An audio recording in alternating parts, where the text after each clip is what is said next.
ॾई मौला रमज़ान एहसान क्यों आ, कयो क़दुरु हिन जो ही तोहफ़ो मिलियो आ।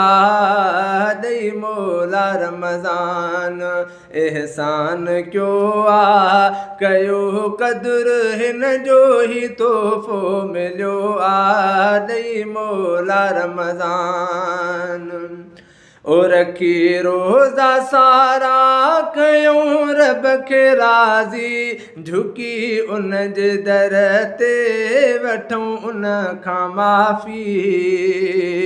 ओ रखी रोज़ा सारा कयूं रब खे राज़ी, झुकी उन जे दर ते वठूं उन खां माफ़ी। सॼो माह बेशक ही रहमत भरियो आ, ओ सॼो माह बेशक